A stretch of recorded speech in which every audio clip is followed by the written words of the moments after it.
Hi ನಮಸ್ತೆ ಎಲ್ಲರಿಗೂ Kannada study YouTube channel ಸ್ವಾಗತ. ಸೊ ಇಂದಿನ ಸೆಷನಲ್ಲಿ ನಾವೇನು ನೋಡುವ ಅಂತ ಹೇಳಿದ್ರೆ ಏಪ್ರಿಲ್ 3 ಫಸ್ಟ್ ಶಿಫ್ಟಲ್ಲಿ ನಡೆದಿರುವ RRB ಡಿ ಗ್ರೂಪ್ ಪ್ರಶ್ನೆ ಪತ್ರಿಕೆಯ ರಿವ್ಯೂವನ್ನು ಈ ಒಂದು ಸೆಷನಲ್ಲಿ ನಾವು ನೋಡ್ಕೊಳ್ಳುವ, ಸರಿನಾ?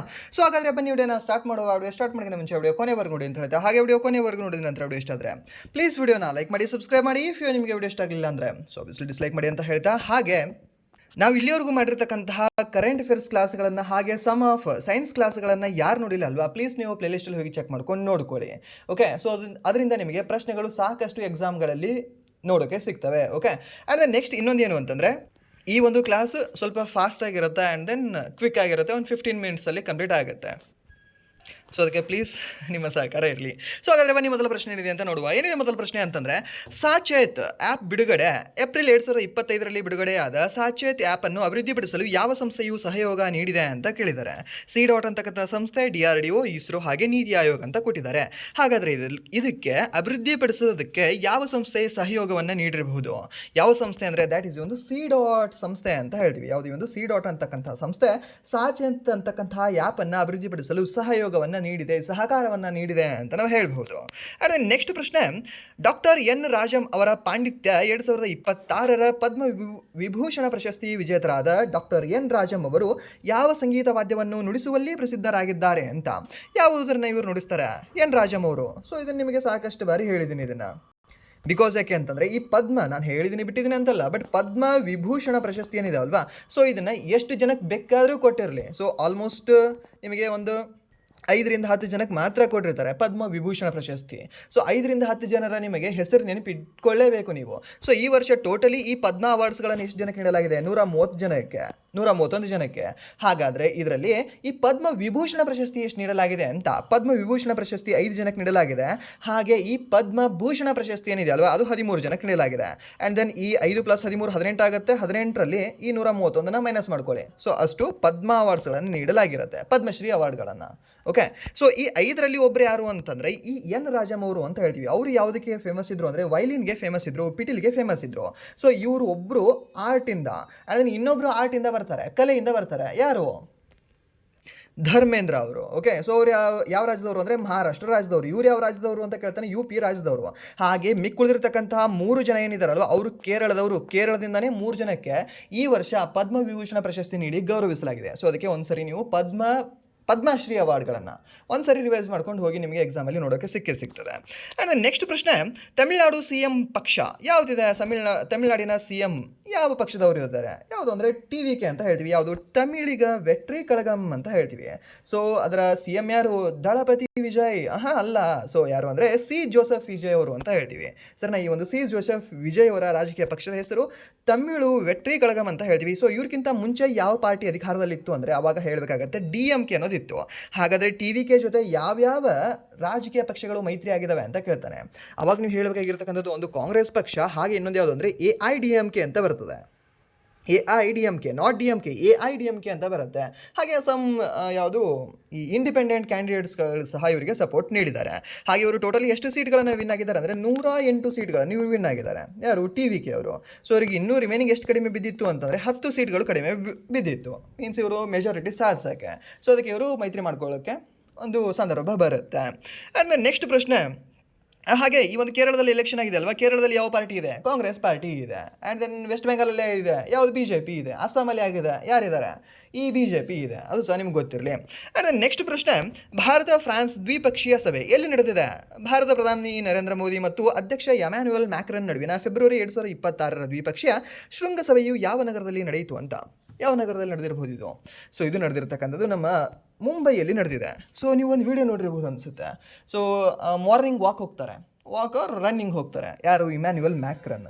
ಎಲ್ಲಿ? ಇದೇ ಮುಂಬೈಯಲ್ಲಿ ರನ್ನಿಂಗ್ ಮಾಡ್ತಿರ್ತಾರೆ. ನಿಮ್ಗೆ ಗೊತ್ತಾ?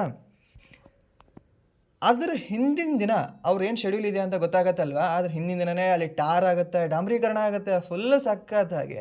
ದ ಅರ್ಬನೈಸೇಷನ್ ಏನೇನು ಇರಬೇಕಲ್ವಾ ಅದೆಲ್ಲ ಸಹ ಆಗುತ್ತೆ. ನಮ್ಮ ಭಾರತದಲ್ಲಿ ಒಂದು ರೋಡ್ ಆಗಬೇಕು ಅಂತಂದರೆ ಫ್ರಾನ್ಸ್ನ ಅಧ್ಯಕ್ಷರು ಸಹ ಬರಬೇಕು, ಇದು ಸಹ ನಿಮ್ಗೆ ಗೊತ್ತಿರಲಿ. ಆ್ಯಂಡ್ ನೆಕ್ಸ್ಟ್ ಪ್ರಶ್ನೆ ಕ್ರೀಡಾ ಸಾಧನೆ. ಏನು ಕ್ರೀಡಾ ಸಾಧನೆ ಮೇಲೆ ಕ್ವಶನ್ ಕೇಳಿದ್ದಾನೆ.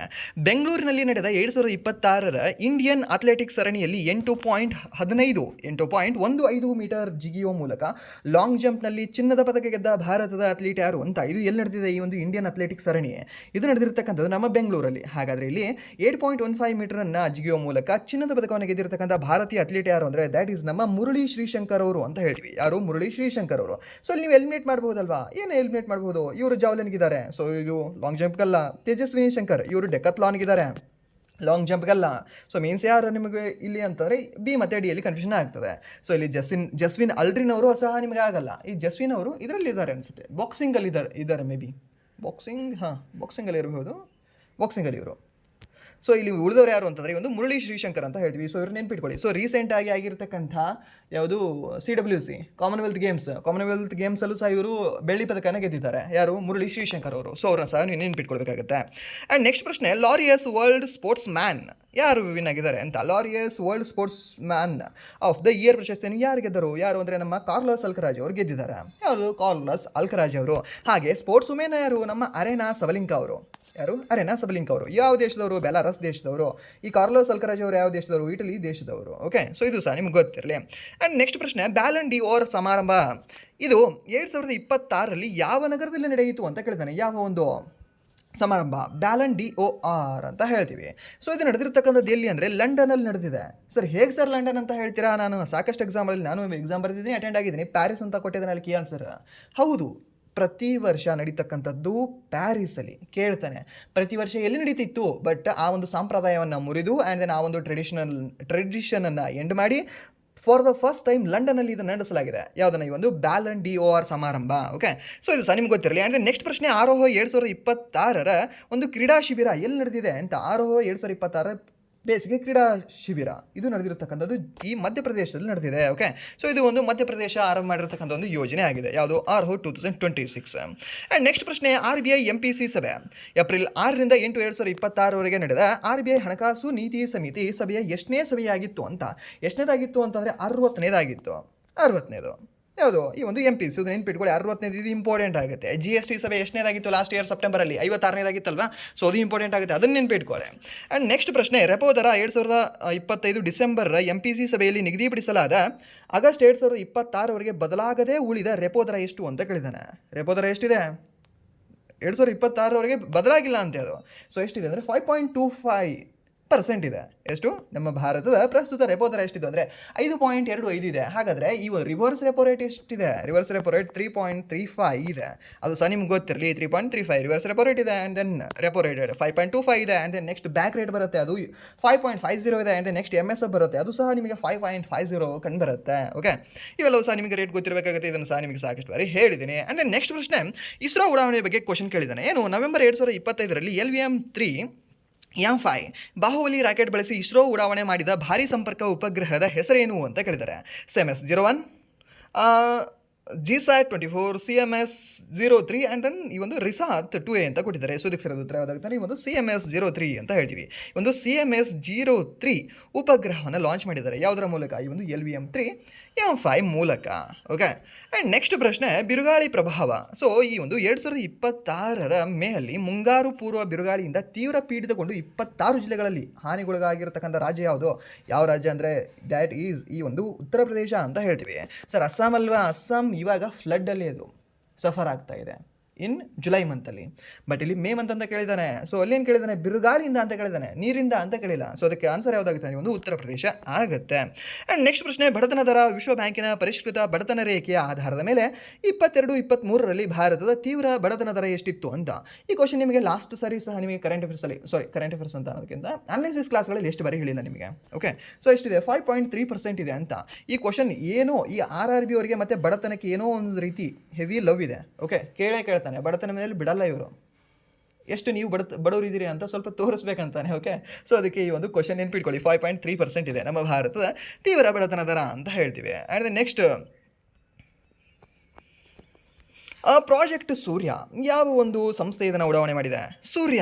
ಸರ್, ಸೂರ್ಯ ಅನ್ನೋದು ನಮ್ಮ ಭಾರತದ ವರ್ಡ್ ಅಲ್ವಾ? ಸೊ ಹಾಗಾದರೆ ಇದನ್ನು ಇಸ್ರೋನೇ ಉಡಾವಣೆ ಮಾಡಿರಬೇಕು. DRDO ಅಂತೂ ಉಡಾವಣೆ ಮಾಡಿರಲ್ಲ. ಬಿಕಾಸ್ ಯಾಕಂತಂದರೆ ಇದೇನಾಗಿದೆ, ಉಡಾವಣಾ ವಾಹನಗಳಿಗೆ ಸಂಬಂಧಪಟ್ಟಿದೆ ಇದೆ. ಓಕೆ, ಸೊ ಅದಕ್ಕೆ ಅದು ಆಗಿರಲ್ಲ. ಸೊ ಇದಕ್ಕೆ ಸರಿಯಾದ ಉತ್ತರ ಯಾವುದಾಗುತ್ತೆ ಅಂದರೆ ಇಸ್ರೋ ಆಗುತ್ತೆ. ಆ್ಯಂಡ್ ನೆಕ್ಸ್ಟ್ ಪ್ರಶ್ನೆ, ಸೈಬರ್ ಗುಲಾಮಗಿರಿ ಡಿಜಿಟಲ್ ಬಂಧನಗಳ ಜಾಲಗಳ ಕುರಿತು CBI ನಡೆಸಿರುವ ಅಂತಾರಾಷ್ಟ್ರೀಯ ತನಿಖೆಯ ಮುಖ್ಯ ಗಮನ ಯಾವ ಪ್ರದೇಶದ ಮೇಲಿದೆ ಅಂತ ಕೇಳಿದ್ದಾನೆ. ಈ ಸೈಬರ್ ಗುಲಾಮಗಿರಿ ಮತ್ತು ಡಿಜಿಟಲ್ ಬಂಧನಗಳ ಮೇಲೆ ನಾವು ಏನಂತ ಹೇಳ್ತೀವಿ, ಗೋಲ್ಡನ್ ಟ್ರಯಾಂಗಲ್ ಅಂತ ಹೇಳ್ತೀವಲ್ವಾ? ಸೊ ನಮ್ಮ ಭಾರತ ಈಸ್ಟಲ್ಲಿ ಬರುತ್ತೆ ಗೋಲ್ಡನ್ ಟ್ರಯಾಂಗಲ್. ಹಾಗಾದರೆ ಯಾವುದು, ಮಧ್ಯ ಏಷ್ಯಾ ಬರುತ್ತಾ? ಮಧ್ಯ ಏಷ್ಯಾ ಅಲ್ಲ. ಮಧ್ಯ ಏಷ್ಯಾದಲ್ಲಿ ಅವ್ರದ್ದೇ ದೊಡ್ಡ ಜಗಳ ನಡೀತಿದೆ. ಅಲ್ಲಿ ನಾವು ಏನಾದರೂ ಹೋದರೆ ನಾವು ಬಡತಕ್ಕೆ ಸಿಕ್ಕಾಕೊಳ್ತೀವಿ. ಸೊ ಅಲ್ಲ.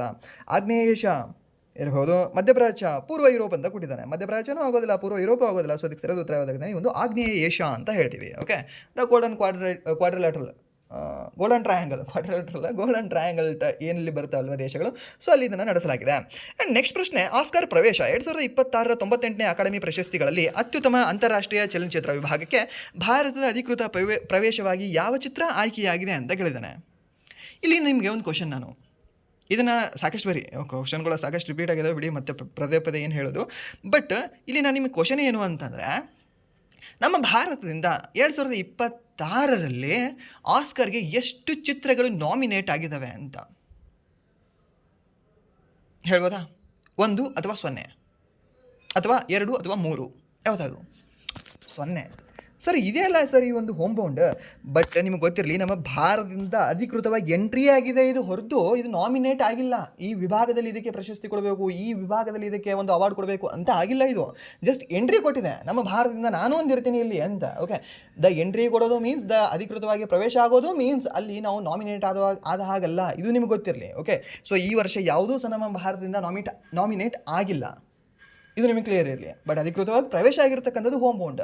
ಇಲ್ಲಿ ಸ್ವಲ್ಪ ಕನ್ಫ್ಯೂಷನ್ ಆಗ್ತದೆ. ಏನಾದರೂ ನಿಮಗೆ ಕನ್ಫ್ಯೂಷನ್ ಮಾಡಿ ಕ್ವಶನ್ ಕೇಳಿದ್ರೆ ಸ್ವಲ್ಪ ಕೆಟ್ಟಕ್ಕೆ ಬೀಳೋ ಚಾನ್ಸ್ ಇರುತ್ತೆ. ಸೊ ಅದಕ್ಕೆ ನಿಮಗೆ ಗೊತ್ತಿರಲಿ. ಆ್ಯಂಡ್ ನೆಕ್ಸ್ಟ್ ಒಂದು US ಇರಾನ್ ಸಂಘರ್ಷ ಏನು ಸರ್ ಇದು? ಹಾರ್ಮೋನ್ ಜಲಸಂಧಿ, ಸಿಂಪಲ್. ಆ್ಯಂಡ್ ನೆಕ್ಸ್ಟ್ ಪ್ರಶ್ನೆ, ಈ ಒಂದು ಭೌತಶಾಸ್ತ್ರ ಏನು, ವರ್ಕ್ ಡನ್.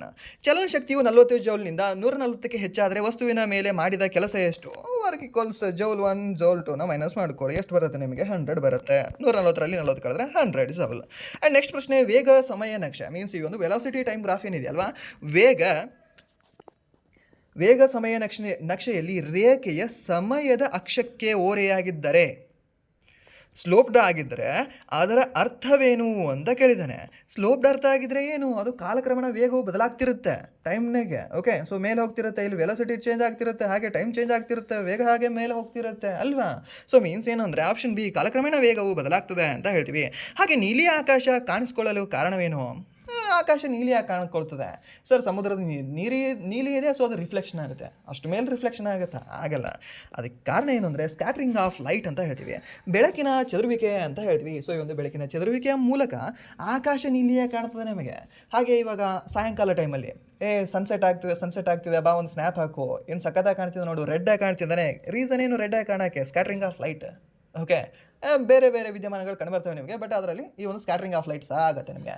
ಡಿಸ್ಪರ್ಷನ್ ಅಂತ ಸಹ ನಿಮ್ಗೆ ಹೇಳ್ಬೋದು some time, but scattering of light ಸಹ ಆಗುತ್ತೆ. ಆ್ಯಂಡ್ ನೆಕ್ಸ್ಟ್ ಪ್ರಶ್ನೆ, ಈ ವಿದ್ಯುತ್ ಪ್ರವಾಹ 120 ವೋಲ್ಟ್ ಪೂರೈಕೆಗೆ ಸಂಪರ್ಕಗೊಂಡಿರುವ 60 ವ್ಯಾಟ್ ಬಲ್ಬ್ನಲ್ಲಿ ಹರಿಯುವ ವಿದ್ಯುತ್ ಪ್ರವಾಹ ಎಷ್ಟು ಅಂತ? ಓಕೆ, ಇದು ನೋಡಿದ್ರೆ ಗೊತ್ತಾಗುತ್ತಲ್ಲ, 0.5 ಆಂಪಿಯರ್. ಸರ್ ಎಲ್ಲ ಹೇಳಿ, ನೀವು ಬರದೇ ಹೇಳಿ ಅಂತಂದರೆ ಪವರ್ ಈಕ್ವಲ್ಸ್ VI ಅಂತ ಹೇಳ್ತೀವಿ. ಪವರ್ ಎಷ್ಟಿದೆ? 60 ಕೊಟ್ಟಿದ್ದಾನೆ. ಈ ಒಂದು ವೋಲ್ಟೇಜ್ ಎಷ್ಟು ಕೊಟ್ಟಿದ್ದಾನೆ? 120 ಕೊಟ್ಟಿದ್ದಾನೆ. ಸೊ 60/120 ಅಂದರೆ ಎಷ್ಟಾಗುತ್ತೆ? 1/2 ಆಗುತ್ತೆ. 1/2 ಅಂತಂದರೆ ಎಷ್ಟಾಗುತ್ತೆ ನಿಮಗೆ ಕರೆಂಟ್? ಅಂದರೆ 0.5 ಆಂಪಿಯರ್ ಅಂತ ಹೇಳ್ತೀವಿ. ಆ್ಯಂಡ್ ನೆಕ್ಸ್ಟ್ ಪ್ರಶ್ನೆ, ನ್ಯೂಟನ್ನ ಎರಡನೆಯ ನಿಯಮದ ಪ್ರಕಾರ ಅಸಮತೋಲಿತ ಬಲವು ವಸ್ತುವಿನ ಮೇಲಿನ ಯಾವ ಪರಿಣಾಮ ಬೀರುತ್ತದೆ ಅಂತ ಕೇಳಿದ್ದಾನೆ. ಅಸಮತೋಲಿತ ಬಲ ಏನಿದೆ ಅಲ್ವಾ, ಅದು ಎಕ್ಸಿಲರೇಷನ್ ಮೇಲೆ ಪ್ರಭಾವ ಬೀರುತ್ತದೆ. ಎಕ್ಸಿಲರೇಷನ್ ಮೇಲೆ, ಡಿಎಕ್ಸಿಲರೇಷನ್ ಎಲ್ಲ ಎಕ್ಸಿಲರೇಷನ್ ಮೇಲೆ ಪರಿಣಾಮ ಬೀರುತ್ತದೆ ಅಸಮತೋಲಿತ ಬಲವು. ಓಕೆ, ಕೊಲೆಗಿತ್ತು ಅಂದರೆ ಅಷ್ಟೇ ಅದನ್ನು ಸ್ಟಾಪ್ ಮಾಡಬಹುದು. ಬಟ್ ಅಸಮತೋಲಿತ ಇತ್ತು ಅಂದರೆ ಆ ಒಂದು ಫೋರ್ಸ್ ಅದರ ಎಕ್ಸಲ್ರೇಷನಲ್ಲಿ ಚೇಂಜಸ್ ಆಗ್ತದೆ. ಓಕೆ, ನೆಕ್ಸ್ಟ್ ಪ್ರಶ್ನೆ, ಶಬ್ದದ ವೇಗ ಯಾವ ಮಾಧ್ಯಮದಲ್ಲಿ ಅತ್ಯಂತ ಹೆಚ್ಚಾಗಿರ್ತದೆ ಅಂತ? ಸರ್ ಏನು ಸರ್ ಇದು? Simple question. ಸಾಲಿಡಲ್ಲಿ ಹೆಚ್ಚಾಗಿರ್ತದೆ.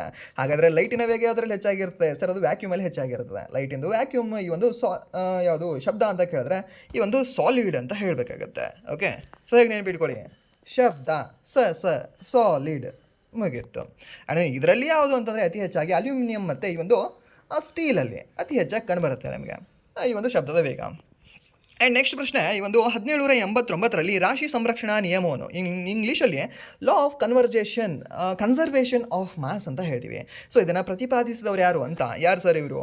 ಯಾರು? ಜಾನ್ ಡಾಲ್ಟನ್ ಅವರ? ಇವರು ಇದನ್ನು ಮಾಡಿದ್ದಾರೆ ಅಟಾಮಿಕ್ ಥಿಯರಿಯನ್ನು. ಜೋಸೆಫ್ ಪ್ರೌಸ್ಟ್ ಅವರು ಇದನ್ನಲ್ವಾ ಲಾ ಆಫ್ ಕಾನ್ಸ್ಟಂಟನ್ನು ಕೊಡ್ತಾರೆ ಇವರು. ಓಕೆ, ಕಾನ್ಸ್ಟಂಟೈನ್ ಅಂತ ಯೂಸ್ ಮಾಡ್ತಾರಲ್ವಾ, ಸಮ್ ಟೈಮ್ ರೋ ಅಂತ, ಸಮ್ ಟೈಮ್ ಕಾನ್ಸ್ಟಂಟ್ ಅಂತ. ಸೊ ಅದೆಲ್ಲವೂ ಕೊಟ್ಟಿರೋದು ಯಾರು ಅಂದರೆ ಜೋಸೆಫ್ ಪ್ರೌಸ್ಟ್ ಅವರು. ಓಕೆ, ಸೊ ಇವರು ಲಾ ಆಫ್ ಕಾನ್ಸ್ಟಂಟ್ ಅಂತ ಬರುತ್ತೆ. ಸೊ ಇದನ್ನು ಆ್ಯಂಡ್ ನೆಕ್ಸ್ಟ್ ಡಿಮೆಟ್ರಿ ಮೆಂಡಲಿಯವರು ಮೆಂಡಲಿಯು ಪೆರಿಯೋಡಿಕ್ ಟೇಬಲ್. ಸೊ ಉಳಿದಿದ್ದು ಯಾವುದು ಅಂದರೆ ಆಂಟೋನಿ ಲ್ಯಾವಸಿಯರ್ ಅಂತ ಹೇಳ್ತೀವಿ. ಸೊ ಇವರು ಈ ಲಾ ಆಫ್ ಕನ್ಸರ್ವೇಷನ್ ಆಫ್ ಮಾಸನ್ನು ಪ್ರತಿಪಾದನೆ ಮಾಡಿದ್ದಾರೆ. ಬಟ್ ಇಲ್ಲಿ ನೀವು ನೆನ್ಪಿಟ್ಕೊಳ್ಬೇಕಾಗಿರ್ತಕ್ಕಂಥದ್ದೇನು, ಇದನ್ನು ನೆನ್ಪಿಟ್ಕೊಳ್ತೀರಾ ಸಾಕಷ್ಟು ಜನ, ಬಟ್ ಇಯರನ್ನು ಸಹ ನೆನ್ಪಿಟ್ಕೊಳ್ಳಿ. ಯಾಕೆಂದರೆ ಕೇಳಿದ್ದಾನೆ ಇಯರನ್ನು. ಆ್ಯಂಡ್ ನೆಕ್ಸ್ಟ್ ಪ್ರಶ್ನೆ, ರಾಸಾಯನಿಕ ಕ್ರಿಯೆ ಉತ್ಪನ್ನ ಸೋಡಿಯಂ ಹೈಡ್ರಾಕ್ಸೈಡ್ ಹೈಡ್ರೋಕ್ಲೋರಿಕ್ ಆಮ್ಲದೊಂದಿಗೆ ವರ್ತಿಸಿದಾಗ ದೊರೆಯುವ ಉತ್ಪನ್ನಗಳು ಯಾವುದು ಅಂತ? ಯಾವುದು? ಸೋಡಿಯಂ NaOH ಪ್ಲಸ್ HCl ವರ್ತಿಸಿದಾಗ ದೊರೆಯುವ ಉತ್ಪನ್ನಗಳು. ಸೊ ಏನಾಗುತ್ತೆ ಇಲ್ಲಿ ನಿಮಗೆ? NaCl ಆಗ್ತದೆ. ಸೊ NaCl ಯಾವುದಿದೆ? ಇಲ್ಲಿದೆ. ಸೊ NaCl ಪ್ಲಸ್ H2O ಅಂತ ಹೇಳ್ತೀವಿ. ಸಿಂಪಲ್, ಮುಗೀತು ಅಲ್ವಾ ನಿಮಗೆ? ಇಲ್ಲೊಂದು ಹೆಚ್ಚಿದೆ, ಇಲ್ಲಿ O ಇದೆ, ಎಷ್ಟು ಸಿಂಪಲ್ಲಾಗಿ ನ್ಯೂಟ್ರಲೈಸೇಷನ್ ರಿಯಾಕ್ಷನ್ ಆಗ್ತದೆ. ಆ್ಯಂಡ್ ನೆಕ್ಸ್ಟ್ ಪ್ರಶ್ನೆ, ನರಕೋಶದ ಕಾರ್ಯ ಏನು? ಇತರ ಕೋಶಗಳಿಂದ ಸಂದೇಶಗಳನ್ನು ಸ್ವೀಕಾರ ಮಾಡ್ತಾರೆ ಯಾರು ಸರ್ ಈ ಒಂದು ನರಕೋಶದಲ್ಲಿ? ಮಾನವನ ದೇಹದಲ್ಲಿ ಅತಿ ಉದ್ದವಾಗಿ ಕಂಡುಬರ್ತಕ್ಕಂಥ ಒಂದು ಕೋಶ ಯಾವುದು? ಕೋಶ ಯಾವುದು ಅಂದರೆ ಒಂದು ನರಕೋಶ ಅಂತ ಹೇಳ್ತೀವಿ, ನ್ಯೂರಾನ್ ಅಂತ ಹೇಳ್ತೀವಿ. ಸೊ ಅದು ಹೇಗಿರುತ್ತೆ? ಹೀಗೆ ಇರುತ್ತೆ, ಇದ್ರದ್ದೊಂದು ಇದು ಇರುತ್ತೆ, ಆಮೇಲೆ ಇಲ್ಲಿ ಸ್ವಲ್ಪ ಬಾಲ ಇರುತ್ತೆ. ಏನೇನು ಹೇಳ್ತೀವಿ? ಸೊ ಇದನ್ನು ನಾವು ಡೆಂಡ್ರೈಟ್ ಅಂತ ಹೇಳ್ತೀವಿ. ಈ ಮಿಡಲ್ ಪಾರ್ಟನ್ನು ನಾವೇನಂತ ಹೇಳ್ತೀವ ಅದನ್ನು ಲಾಸ್ಟಿಗೆ ಹೇಳ್ತೀನಿ. ಇದನ್ನು ಎಕ್ಸಾನ್ ಅಂತ ಹೇಳ್ತೀವಿ. ಎಕ್ಸಾನ್ ಮೇಲೆ ಇಲ್ಲಿ ಇದನ್ನು ಬರುತ್ತೆ, ಕವರ್ ಬರುತ್ತೆ. ಹೇಗೆ ನೀವು ಮಳೆಗಾಲದಲ್ಲಿ ನಿಮ್ಮ ಬಾಡಿ ಮೇಲೆ ಒಂದು ಕವರ್ ಹಾಕೊಂಡು ಹೋಗ್ತೀರಲ್ವಾ, ರೈನ್ ಕೋಟ್. ಸೊ ಆ ರೀತಿ ಇದ್ರ ಮೇಲೆ ಒಂದು ಕವರ್ ಬರುತ್ತೆ. ಆ ಕವರನ್ನು ನಾವು ಮೈಲಿನ್ ಶೀತ್ ಅಂತ ಹೇಳ್ತೀವಿ. ಏನಂತ ಹೇಳ್ತೀವಿ? ಮೈಲಿನ್ ಶೀತ್ ಅಂತ ಹೇಳ್ತೀವಿ. ಇಲ್ಲಿ ಏನು ಫುಲ್ ಸೈಡಲ್ಲಿ ಬರುತ್ತಲ್ವ, ಇವುಗಳನ್ನು ನಾವು ಎಕ್ಸಾನ್ ಟರ್ಮಿನಲ್ಸ್ ಅಂತ ಹೇಳ್ತೀವಿ. ಓಕೆ, ಆ್ಯಂಡ್ ದೆನ್ ಇಲ್ಲಿ ನೆಕ್ಸ್ಟ್ ಮತ್ತೊಂದು ಸ್ಟಾರ್ಟ್ ಆಗ್ತದೆ ಡೆಂಡ್ರೈಟ್. ಅದರ ಮಧ್ಯೆ ಗ್ಯಾಪ್ ಏನಿರುತ್ತಲ್ವ ಅದನ್ನು ನಾವು ಏನಂತ ಹೇಳ್ತೀವಿ? ಸೆನಾಪ್ಸ್ ಅಂತ ಹೇಳ್ತೀವಿ. ಓಕೆ, ಇಲ್ಲಿ ಈ ಮಿಡಲ್ ಪಾರ್ಟ್ ಏನಿದೆ ಅಲ್ವಾ, ಈ ಮಿಡಲ್ ಪಾರ್ಟನ್ನು ಇದನ್ನು ಏನಂತ ಹೇಳ್ತೀವಿ ಅಂದರೆ ಸೋಮ ಅಂತ ಹೇಳ್ತೀವಿ. ಸೋಮ. ಡೆಂಡ್ರೈಟ್ ಮಧ್ಯದಲ್ಲಿ ಏನಿದೆ? ಸೋಮ ಇದೆ. ಇದನ್ನು ALP ಎಕ್ಸಾಮಲ್ಲಿ ಕೇಳಿದ್ದ. ಐ ಥಿಂಕ್ ಡಿ ಗ್ರೂಪಲ್ಲಿ ಸಹ ಕೇಳಿರ್ಬೋದು. ರೀಸೆಂಟಾಗಿ ನೋಡಿದ್ದು ನಾನು ALP ಎಕ್ಸಾಮಲ್ಲಿ. ಓಕೆ, ಸೊ ಅದು ಸಹ ನಿಮ್ಗೆ ಗೊತ್ತಿರಲಿ. ಸೋಮ ಅಂತ ಹೇಳ್ತಾರೆ ಅದಕ್ಕೆ. ದ ಸೆಲ್ ಬಾಡಿಯನ್ನು ನಾವು ಯಾವ ಹೆಸರಿಂದ ಕರಿತೀವಿ ಅಂತ? ದ ನ್ಯೂಕ್ಲಿಯಸ್ ಪಾರ್ಟನ್ನು, the central part of the ಡೆಂಡ್ರೈಟನ್ನು ಏನಂತ ಹೇಳ್ತೀವಿ ಅಂತ? ಅದನ್ನು ನಾವು ಸೋಮ ಅಂತ ಹೇಳ್ತೀವಿ. ಹಾಗಾದರೆ ಇಲ್ಲಿ ರಿಸೀವ್ ಯಾವ್ದು ಮಾಡ್ಕೊಳ್ತದೆ? ರಿಸೀವ್ ಮಾಡ್ಕೊಳ್ಳೋದು ಡೆಂಡ್ರೈಟ್ ರಿಸೀವ್ ಮಾಡ್ಕೊಳ್ತದೆ. ಇಲ್ಲಿಂದ ಏನಾಗ್ತದೆ? ಡೆಂಡ್ರೈಟ್ ರಿಸೀವ್ ಮಾಡಿಕೊಂಡು ಯಾವುದರ ಮೂಲಕ ಇದು ಮತ್ತೆ ಇದನ್ನು ಎಂತ ಅಂದರೆ ಬಿಟ್ಕೊಡ್ತದೆ, ಮತ್ತೊಂದು ಕಳಿಸ್ತದೆ ಅಂತಂದರೆ ಈ ಎಕ್ಸಾನ್ ಟರ್ಮಿನಲ್ಲಿಂದ ಅದು ಮತ್ತೊಂದಕ್ಕೆ ಕಳಿಸ್ತದೆ. ಆ ಮಿಡಲ್ ಗ್ಯಾಪ್ ಇರುತ್ತಲ್ವ, ಆ ಗ್ಯಾಪನ್ನ ನಾವು ಸೆನಾಪ್ಸ್ ಅಂತ ಹೇಳ್ತೀವಿ. ಓಕೆ, ಸೊ ಒಂದು ಸೆನಾಪ್ಸ್ ಸಹ ನಿಮ್ಗೆ ಗೊತ್ತಿರಲಿ. ಆ್ಯಂಡ್ ನೆಕ್ಸ್ಟ್ ಪ್ರಶ್ನೆ, ತರಂಗಾಂತರ ಆವರ್ತನ ವೇವ್ ಫ್ರೀಕ್ವೆನ್ಸಿ 600 ನ್ಯಾನೋಮೀಟರ್ ಇದೆ. ಸೊ ತರಂಗಾಂತರ 600 ನ್ಯಾನೋಮೀಟರ್ ತರಂಗಾಂತರ ಇದೆ ಅಂತೆ. 3 × 10⁸ ಮೀಟರ್ ಪರ್ ಸೆಕೆಂಡ್ ವೇಗವನ್ನು ಹೊಂದಿರುವ ತರಂಗದ ಆವರ್ತವನ್ನು ಫ್ರೀಕ್ವೆನ್ಸಿಯನ್ನು ಲೆಕ್ಕಾಚಾರ ಮಾಡಿ ಅಂತ ಕೊಟ್ಟಿದ್ದಾನೆ. ಫ್ರೀಕ್ವೆನ್ಸಿನ ಹೇಗೆ ಲೆಕ್ಕಾಚಾರ ಮಾಡ್ತೀರಾ ನೀವು? ಈ speed divided by wave frequency ಮಾಡ್ಕೊಳ್ಳಿ. ಓಕೆ, ಸ್ಪೀಡ್ ಎಷ್ಟಿದೆ? 3 × 10⁸ ಇದೆ. ಓಕೆ, -8 ಅಲ್ಲ, 10⁸ ಮೀಟರ್ ಪರ್ ಸೆಕೆಂಡ್ ಇದೆ. ಸೊ ಇದನ್ನು 600 ನ್ಯಾನೋಮೀಟರ್ ಇರೋದನ್ನು ನಾವು ಕನ್ವರ್ಟ್ ಮಾಡ್ಕೊಳ್ಬೇಕಲ್ವಾ? ಹೇಗೆ ಕನ್ವರ್ಟ್ ಮಾಡ್ಕೊಳ್ಳೋದು ಇದನ್ನು ನಾವು? 6 × 10⁻⁷ ಬರುತ್ತೆ. ಓಕೆ, ಸೊ -7 ಅಂತಂದರೆ ಇಲ್ಲಿ ಮೇಲೆ ಹೋಗುತ್ತೆ, ಇಲ್ಲಿ 8 ಮೈನಸ್ ಪ್ಲಸ್ ಆಗುತ್ತೆ, +7 8 7 14 15 ಅಂತಂದರೆ 3 1 3 2, ಸೊ 1/2 ಅಂತಂದರೆ ಓಕೆ 5 ಇಂಟು ಬರುತ್ತೆ. 5 × 10⁻14 ಆಗುತ್ತೆ ಇದು. ಓಕೆ, ಇದನ್ನು ಒಂದು ಸರಿ ಇಲ್ಲಿ ಬರೋದು ಹೇಳಿದ್ರೆ ನಿಮಗೆ ಸ್ವಲ್ಪ ಅರ್ಥ ಆಗಲ್ಲ, ಬಿಕಾಸ್ ಯಾಕಂದರೆ ಸ್ವಲ್ಪ ಸ್ಕ್ರೀನ್ ಚಿಕ್ಕದಾಗಿರೋದ್ರಿಂದ. ಸೊ ಇದನ್ನು ಒಂದು ಸರಿ ನೀವು ಗೂಗಲ್ ಮಾಡ್ಕೊಳ್ಳಿ. ಸೊ ಇದಕ್ಕೆ ಆನ್ಸರ್ ಇದೇ ಬರುತ್ತೆ. ಇದೆ ಸೇಮ್ ಮೆಥಡ್, ಏನಿಲ್ಲ, ಮೆಥಡ್ ಈಸಿ ಇದೆ, ಕ್ವಶನ್ ಈಸಿ ಇದೆ. ಆ್ಯಂಡ್ ನೆಕ್ಸ್ಟ್ ಪ್ರಶ್ನೆ, ದ್ರಾವಣದ ಸಾಂದ್ರತೆ 80 ಗ್ರಾಮ್ ನೀರಿನಲ್ಲಿ 20 ಗ್ರಾಮ್ ಉಪ್ಪನ್ನು ಹೊಂದಿರುವ ದ್ರಾವಣದ ಶೇಕಡಾವಾರು ರಾಶಿ ಸಾಂದ್ರತೆ ಎಷ್ಟು ಅಂತ? 20%. ಓಕೆ, ಮ್ಯಾಥ್ಸ್ ಯಾರಿಗೆ ಬರುತ್ತೆ? ಇದೊಂದು ಡಮ್ಮಿ ಕ್ವಶನ್ ಅಷ್ಟೇ. 20 / 100 × 100 ಎಷ್ಟು ಬರುತ್ತೆ ನಿಮಗೆ? 100 ಕ್ಯಾನ್ಸಲ್ ಆಯಿತು, 20 ಉಳಿಯಿತು ಅಷ್ಟೇ. ಆ್ಯಂಡ್ ನೆಕ್ಸ್ಟ್ ಈ ಒಂದು ಕೋಶೀಯ ಶಕ್ತಿ. ಈ ಕೋಶಗಳ ಒಳಗೆ ಗ್ಲೂಕೋಸ್ ವಿಘಟನೆಯಿಂದ ATPಯನ್ನು ಉತ್ಪಾದಿಸುವ ಪ್ರಕ್ರಿಯೆಯನ್ನು ಏನಂತ ಕರೆಯಲಾಗ್ತದೆ? ಸೆಲ್ಯುಲರ್ ರೆಸ್ಪಿರೇಷನ್ ಅಂತ ಕರೆಯಲಾಗ್ತದೆ. ಫೋಟೋಸಿಂಥೆಸಿಸ್ ಅಂತ ಕರೆಯಲಾಗ್ತದಾ? ಇಲ್ಲ ಅಲ್ಲ, ಫೋಟೋಸಿಂಥೆಸಿಸ್ ಅಲ್ಲ ಅದು. ಆ್ಯಂಡ್ ನೆಕ್ಸ್ಟ್ ಈ ಒಂದು ಡೈಜೆಷನ್ ಅಂತ ಕರೆಯಲಾಗ್ತದೆ, ಅಲ್ಲ ಎಕ್ಸ್ಕ್ರೀಷನ್ ಅಂತ ಸಹ ಕರೆಯಲಾಗುವುದಿಲ್ಲ. ಆ್ಯಂಡ್ ನೆಕ್ಸ್ಟ್ ಪ್ರಶ್ನೆ, ಎಥನಾಲ್ ಬಳಕೆ ಕೆಮ್ಮಿನ ಸಿರಪ್. ಏನು ಎಥನಾಲ್ ಬಳಕೆ? ಏನು ಪ್ರಮೋಟ್ ಮಾಡ್ತೀರಿ? ಒಂದು PR ಕೊಡ್ತಿದ್ದಾರೆ ಇದಕ್ಕೆ.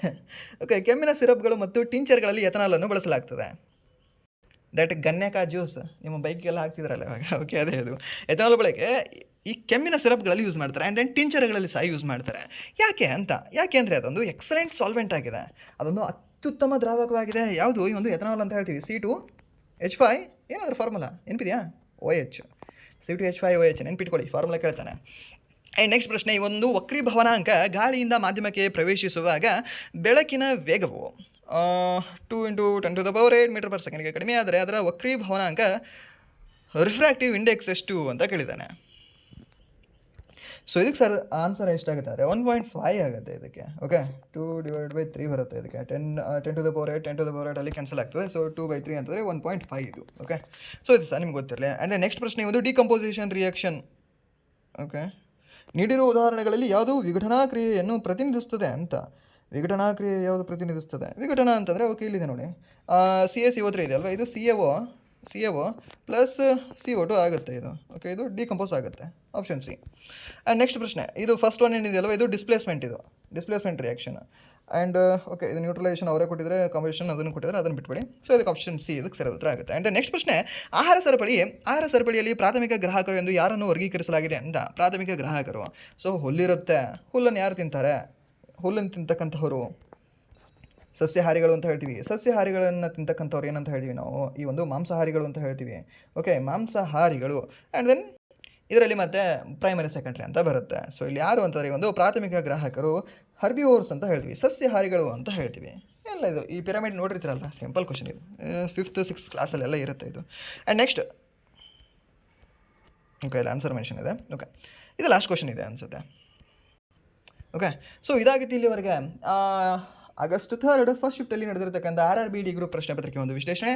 ಸೊ ಇಲ್ಲಿ ನಿಮಗೆ ಈ ಕರೆಂಟ್ ಅಫೇರ್ಸ್ ಹಾಗೆ ಸೈನ್ಸಿನ ಸಮ್ ಪ್ರಶ್ನೆಗಳನ್ನು ಡಿಸ್ಕಷನ್ ಮಾಡಿದ್ವಿ. ಆ್ಯಂಡ್ ಇಲ್ಲಿವರೆಗೂ ವಿಡಿಯೋ ನೋಡಿದ್ದಕ್ಕಾಗಿ ಫಸ್ಟ್ ಆಫ್ ಆಲ್ ಧನ್ಯವಾದಗಳು. ಆ್ಯಂಡ್ ದೆನ್ ಇಲ್ಲಿವರೆಗೂ ವಿಡಿಯೋ ನೋಡಿ ನಿಮಗೆ ಏನಾದರೂ ವಿಡಿಯೋ ಇಷ್ಟ ಆಗಿದ್ರೆ ಪ್ಲೀಸ್ ವಿಡಿಯೋನ ಲೈಕ್ ಮಾಡಿ, ಸಬ್ಸ್ಕ್ರೈಬ್ ಮಾಡಿ. ಇಫ್ ನಿಮಗೆ ವಿಡಿಯೋ ಇಷ್ಟ ಆಗಲಿಲ್ಲ ಅಂದರೆ ಸೊ ಬೆಸ್ಟ್ ಡಿಸ್ಲೈಕ್ ಮಾಡಿ ಅಂತ ಹೇಳ್ತಾ, ಹಾಗೆ ಪ್ಲೀಸ್ ಒಂದು ರಿಕ್ವೆಸ್ಟ್ ಏನು ಅಂತಂದರೆ ಕರೆಂಟ್ ಅಫೇರ್ಸ್ಗಳನ್ನು ರಿವೈಸ್ ಮಾಡಿ, ಆದಷ್ಟು ರಿವೈಸ್ ಮಾಡಿ.